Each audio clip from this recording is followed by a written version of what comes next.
साथियों, बिहार के चुनावी संग्राम में अब दो युवकों की जोड़ी ने, जो अपने आप को युवराज ही मानते हैं, इन दो युवराजों ने झूठे वायदों की दुकान खोल दी है। एक भारत के सबसे भ्रष्ट परिवार का युवराज, दूसरा बिहार के सबसे भ्रष्ट परिवार का युवराज।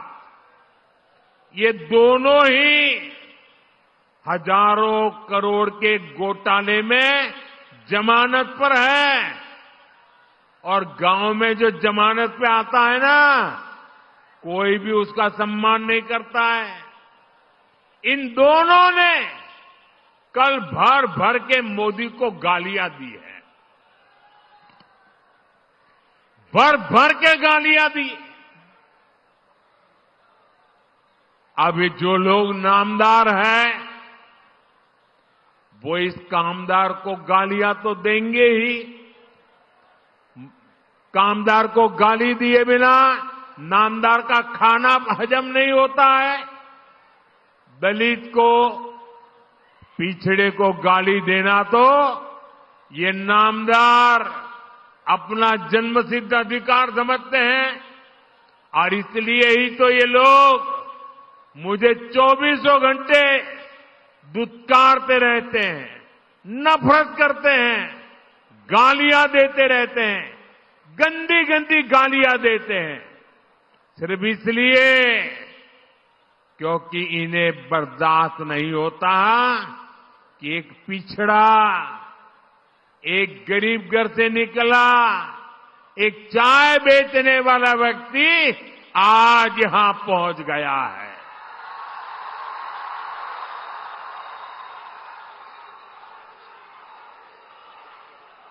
जो गालियां देते हैं, जरा कान खुल करके सुनो।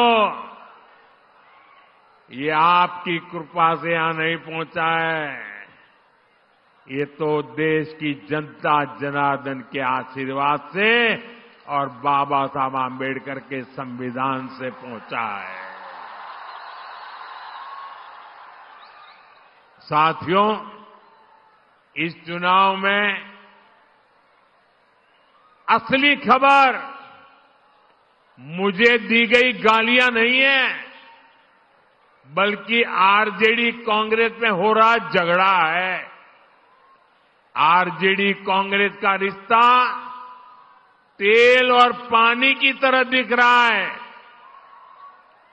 एक गिलास में होते हैं, शीशे का गिलास है, दिखते तो एक गिलास में, लेकिन पानी और तेल का मेल ही नहीं होता है।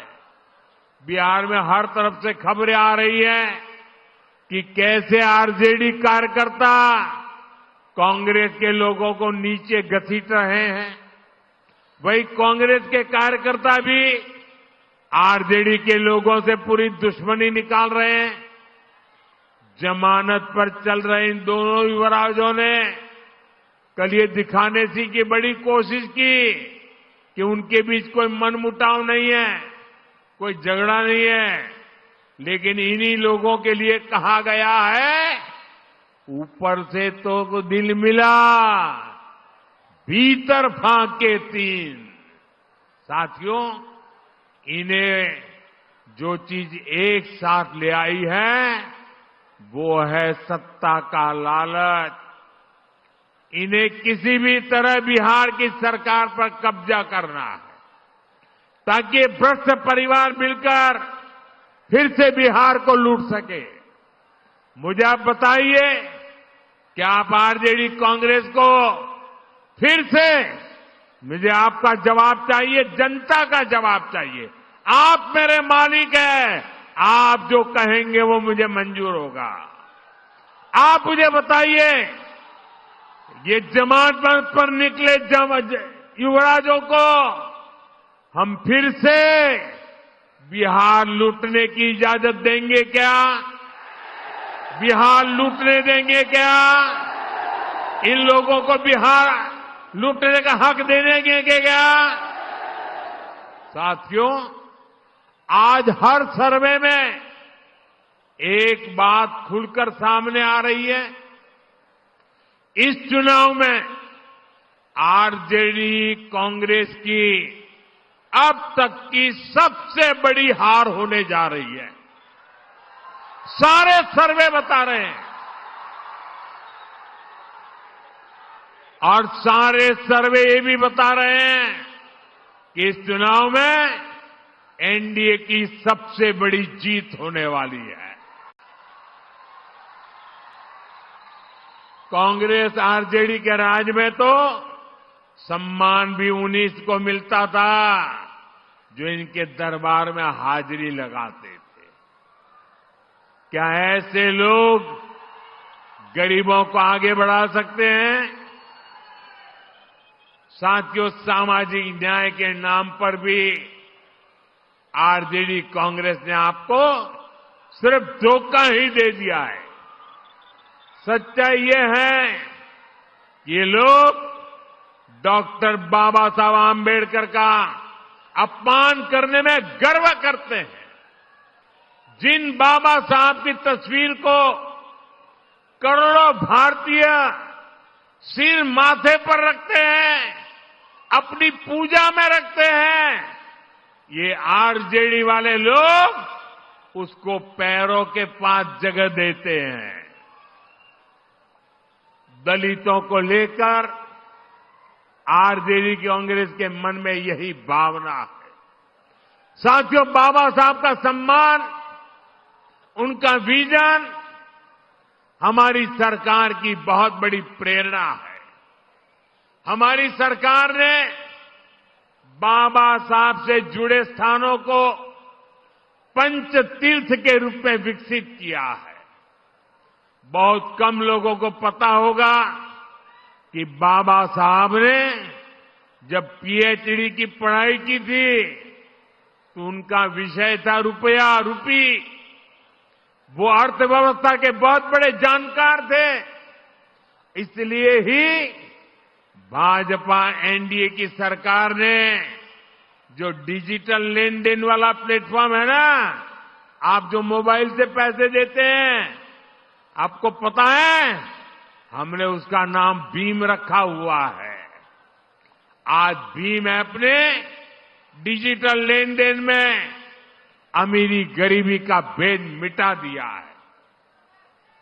आज लाखों की गाड़ियों में चलने वाला भी भीम ऐप का इस्तेमाल करता है और ठेले पर सामान बेचने वाला मेरा गरीब भाई भी भीम ऐप से लेन देन करता है।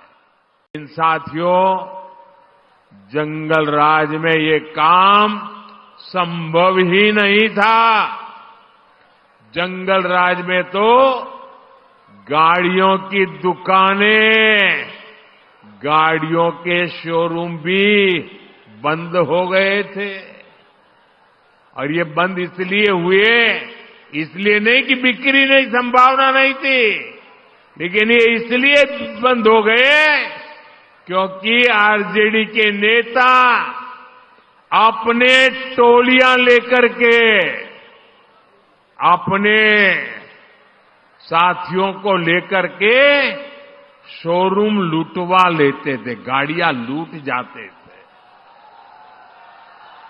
अरे किसी ने नई गाड़ी खरीदी हो तो उसके पीछे आरजेडी के गुंडे लग जाते थे।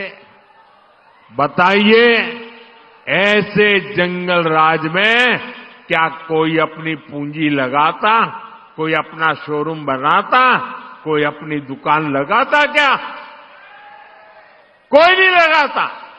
आरजेडी कांग्रेस के ऐसे ही कुकर्मों ने लाखों नौजवानों को बेरोजगार कर दिया, पलायन करने के लिए मजबूर कर दिया।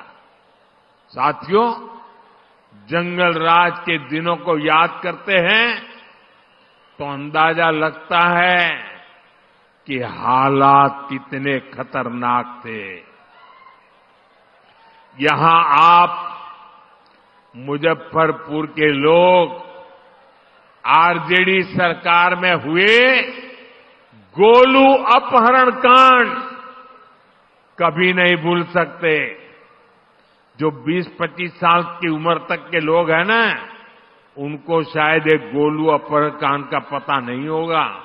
जो पुराने लोग हैं, जरा उनको बताना क्या हुआ था।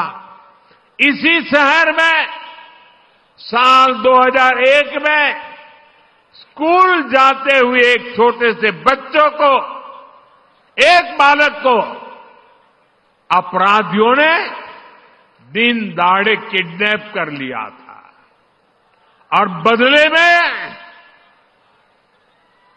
ढेर सारे रुपये मांगे थे। बिहार ने भाजपा एनडीए का सुशासन देखा है। आज बिहार में रेल के इंजन बन रहे हैं, डेयरी के बड़े बड़े प्लांट लग रहे हैं, मखाना अब दुनिया भर में जा रहा है। फूड प्रोसेसिंग हो,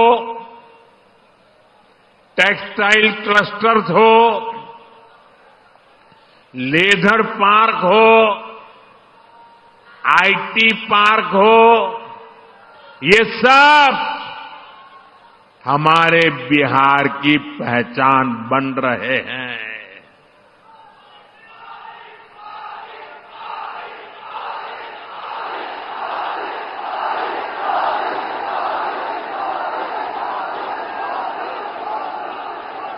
साथियों, कभी बिहार अपनी जरूरत के लिए मछली बाहर से मंगाता था। आज बिहार अपनी जरूरतें तो पूरी करता है, लेकिन बिहार के मेरे भाई बहन मछली दूसरे राज्यों को भी भेज रहे हैं, कमाई कर रहे हैं। ये आत्मनिर्भरता का कितना बड़ा उदाहरण बना है। साथियों, एनडीए का संकल्प है बिहार में पढ़ाई, कमाई, दवाई और सिंचाई, इसके भरपूर अवसर बने। बिहार का बेटा बेटी अब पलायन नहीं करेगा, बिहार में ही काम करेगा, बिहार का ही नाम करेगा।